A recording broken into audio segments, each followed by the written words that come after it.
Olá pessoal, estamos começando mais uma aula e hoje vamos falar novamente sobre a história do Brasil, período colonial. Vamos falar especificamente sobre as invasões holandesas. Fica aqui conosco.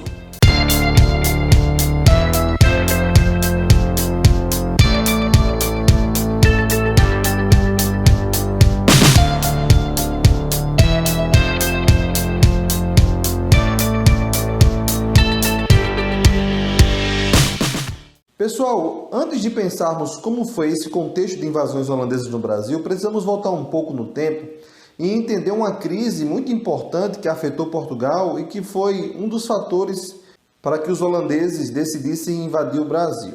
Essa crise que afetou Portugal foi quando houve a morte do rei Dom Sebastião em 1578.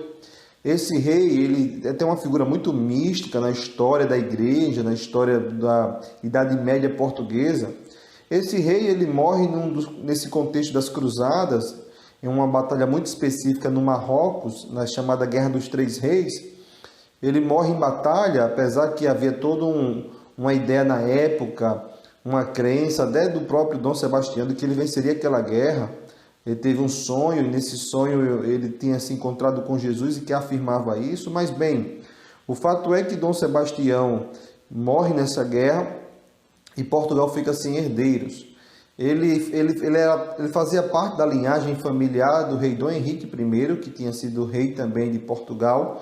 E agora o grande problema é que a coroa portuguesa ela não tinha herdeiros, né? Dom Sebastião, como o próprio Dom Henrique, eles não tinham filhos, né? Eles não tinham herdeiros próximos ao trono. E era uma grande dificuldade que se encontrava no período, era quem será o herdeiro da coroa portuguesa. É então nesse contexto que Filipe II da Espanha questiona e afirma que ele tem uma relação próxima com Dom Henrique, que ele tinha um parentesco com Dom Henrique. Então é nesse contexto que Filipe II da Espanha, que era o rei da Espanha, ele contesta o trono português porque ele afirmava que tinha um parentesco com Dom Henrique I. Isso obviamente gera conflitos, geram guerras. Portugal e Espanha entram em guerra porque Portugal não aceita ser dominada pelo rei espanhol. Era uma coisa até curiosa, um rei ser um rei de duas nações, mas depois de algumas guerras é isso que acontece. Filipe II, que era o rei da Espanha, também se torna rei de Portugal. E forma-se o que a gente chama aí da União Ibérica, a formação da União Ibérica. A União Ibérica ela vai ter um papel muito importante que vai gerar e que vai ter como consequência a invasão holandesa ao Brasil, e nós vamos falar agora sobre isso. As invasões holandesas ela tem uma relação muito direta com o contexto das grandes navegações, com a expansão marítima. Os holandeses já tentavam, até isso é meio que desconhecido na historiografia brasileira, os holandeses já tinham tentado, com alguns piratas, invadir o Brasil. Mas até então a relação da Holanda com Portugal era uma relação muito pacífica, porque eles tinham boas relações econômicas com a produção de açúcar. Até expliquei em aulas anteriores que Portugal fazia todo o processo bruto aqui e cabia aos holandeses praticamente o transporte, o refino do açúcar e a distribuição comercial na Europa. Mas com a União Ibérica, com a união de Portugal e Espanha através do rei Filipe II, isso começa a mudar um pouco. Por quê? Porque a relação entre Espanha e Holanda não era das melhores. Em 1581, a Holanda começa um processo de luta mesmo pela independência contra a dominação espanhola. Vale salientar que a Holanda, os Países Baixos da Europa, eram colonizados pela Espanha. E além disso, a Espanha travou muitas guerras com a Holanda, até nesse contexto de independência, por questões religiosas. Isso também vai ser muito importante até nas invasões ao Brasil, porque os holandeses eram calvinistas, dentro daquele movimento de reforma protestante. E eles combatiam muito o catolicismo espanhol e o catolicismo português. Até então, Portugal não era tão combatido, era a Espanha. Nas lutas por independência, o fator religioso também influenciou muito esses embates entre o rei espanhol muito católico e a Holanda protestante calvinista. Bem, diante desse cenário de muitas divergências entre Holanda e Espanha, e sabendo agora que a Espanha tem um rei que também é o rei de Portugal, obviamente que esse rei impede as relações entre Holanda e Portugal. Portugal não tem mais aquela relação em que os holandeses refinavam e distribuíam comercialmente e, obviamente, a Holanda perde o lucro, né, com um comércio que estava sendo muito interessante, que era o comércio de açúcar do Brasil. Diante desse cenário, Os holandeses viam na invasão ao Brasil, na invasão ao Nordeste brasileiro, como uma alternativa interessante para tomar esse domínio do açúcar dos portugueses e ocupar o Nordeste do Brasil e explorar essa riqueza que para eles estava sendo muito interessante, que era a riqueza do açúcar. Os holandeses começam essa empreitada de invadir o Brasil e a primeira invasão ela acontece em 1624 na Bahia. Em 1624, mais ou menos 3.400 holandeses desembarcam na Bahia e tentam ocupar e dominar aquela região. Durante algum tempo, eles conseguiram até ter certo êxito. Conseguiram prender o governante do Brasil na época, levá-lo preso à Holanda, junto com seu filho. Então, em 1625, com a ajuda dos espanhóis, houve uma forte reação aqui no Brasil contra a dominação holandesa na Bahia especificamente, e eles conseguem se livrar desse domínio holandês no território da Bahia. Na época, os holandeses tinham feito algumas ações, principalmente invadido algumas igrejas católicas e profanado as igrejas. E quando a gente fala da profanação, era fazer atitudes abusivas com os ídolos religiosos do catolicismo. Então, essa invasão holandesa à Bahia já demonstra um pouco daquele contexto da reforma protestante, dos conflitos religiosos. Vale lembrar também que nessas invasões a gente tem um caso muito próximo aqui. Nós estamos aqui no Rio Grande do Norte, um caso muito próximo, isso vai ser mais no contexto da segunda invasão holandesa, em 1630. A partir de 1630, eles também cometem atos parecidos aqui no Brasil, aqui no Nordeste, especificamente no Rio Grande do Norte, em Cunhaú e Uruaçu, que foram ações parecidas, até existem os mártires de Cunhaú, os mártires de Uruaçu, que foram ataques a igrejas aqui no Rio Grande do Norte, que fazem parte desse contexto das invasões holandesas e que fazem parte desse contexto também da reforma protestante, o calvinismo versus catolicismo, Mas em 1630, certo, com o auxílio da Companhia das Índias Ocidentais, que financiou todo esse movimento holandês de dominar o açúcar nas Américas, os holandeses chegam a Pernambuco e conseguem ocupar e dominar a região de Pernambuco. Vale salientar que Pernambuco era o maior centro produtor de açúcar do mundo e os holandeses conseguem, então, a partir do investimento da Companhia das Índias Ocidentais, ocupar e dominar essa produção de açúcar.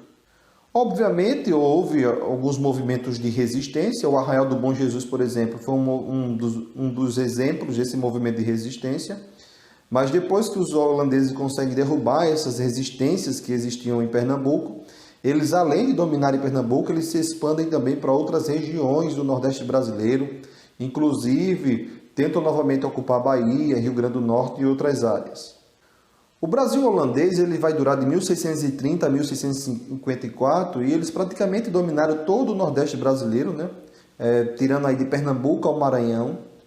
Maurício de Nassau foi o governante escolhido por essa companhia para governar Pernambuco e também controlar essa produção de açúcar aqui no Brasil. Vamos destacar aqui alguns pontos dessa administração de Nassau, de Maurício de Nassau em Pernambuco, dados importantes. Ele reativou a produção açucareira, a Companhia das Índias Ocidentais financiou, e esse financiamento era através de empréstimos a novos senhores para poder reativar a produção de açúcar, reativar os engenhos. Nessas invasões, muitos engenhos foram abandonados e elas foram repassados para outros proprietários e que esses proprietários agora tinham os empréstimos, que eram concedidos pela Companhia das Índias. Ele também concedeu liberdade religiosa. Sabemos que a ocupação portuguesa aqui no Brasil era extremamente católico e perseguia, devido à Inquisição e aquele contexto da Igreja medieval, perseguia fortemente as outras religiões. Mas, por exemplo, um dos marcos importantes dessa liberdade religiosa é que a primeira sinagoga da América, do Brasil, vai ser em Pernambuco nesse período. Então, isso demonstra essa liberdade religiosa. Sinagoga essa, que até hoje nós temos esse patrimônio histórico, ali na cidade de Recife.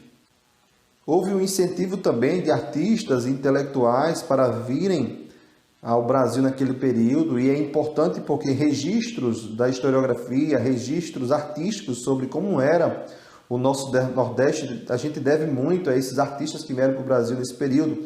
Vou destacar aqui um chamado Franz Post, até as obras dele estão ali expostas no museu, no Instituto Ricardo Brenan, no Instituto Brenan, E nesse instituto lá nós temos as obras de Franz Postman, que ele mostra esse retrato, né, do Nordeste brasileiro, vale muito a pena a visitar. Temos muitos outros aspectos a destacar sobre o governo de Nassau aqui no Brasil, né? A questão da elevação da cidade de Maurícia, hoje a cidade de Recife, toda aquela questão urbanística deve muito a Maurício de Nassau, o desenho de Recife, né? A projeção de Recife. Então, todos esses avanços urbanos que aconteceu onde hoje é a capital do Recife, a capital de Pernambuco, Recife, deve-se muito à iniciativa holandesa. Sabemos que Recife ainda não era a capital, né? A capital era Olinda devido à produção de açúcar, mas Recife vai se tomar um destaque a partir do governo de Nassau e depois até vai ser elevada à categoria de capital da província, capital da capitania de Pernambuco. Isso acontece no contexto lá da Guerra dos Mascates, mas a gente tem um dado importante sobre a configuração urbana, né? A questão urbanística de Recife, muito se deve ao governo de Nassau em Pernambuco.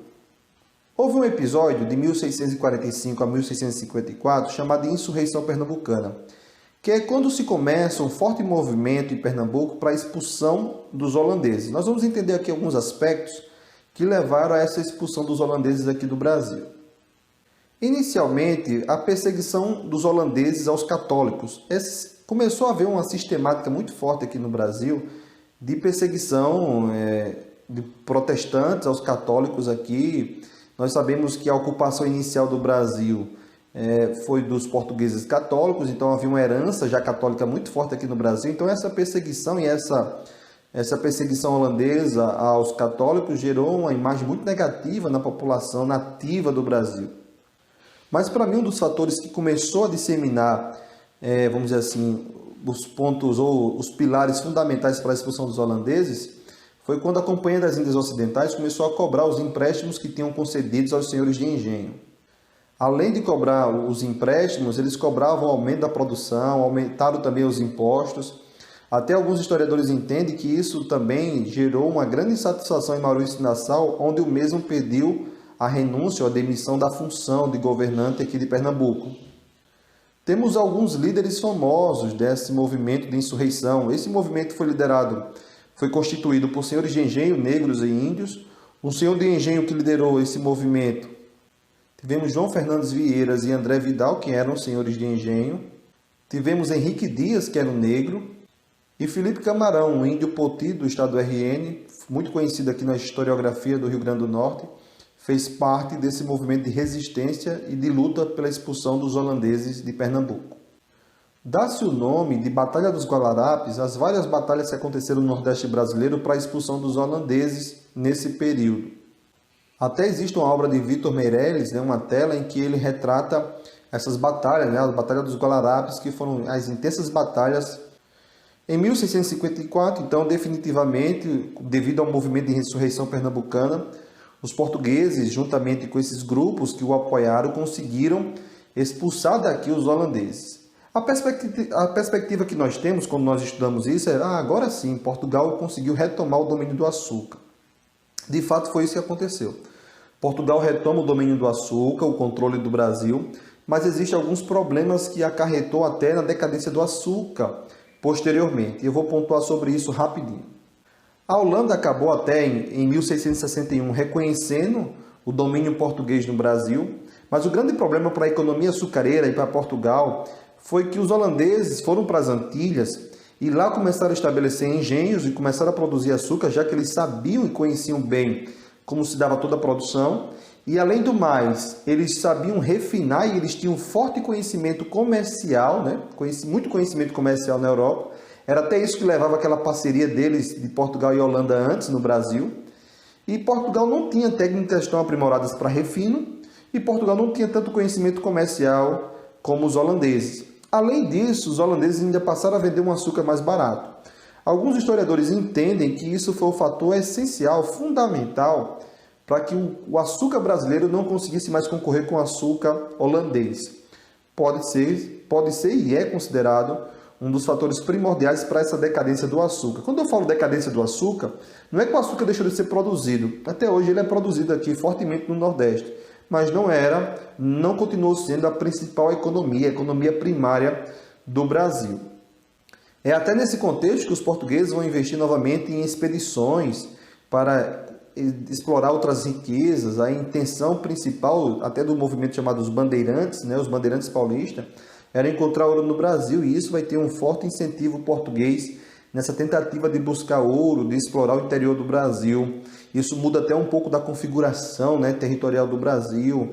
Vai ter questionamentos e discussões sobre os tratados, que o Tratado de Tordesilhas não permitia que Portugal invadisse outras áreas, mas Portugal vai invadir nesse período. Então, essa decadência do açúcar vai promover muitas mudanças também no cenário econômico e geográfico do Brasil. Então é isso, galera. Espero que tenham entendido esse contexto das invasões holandesas.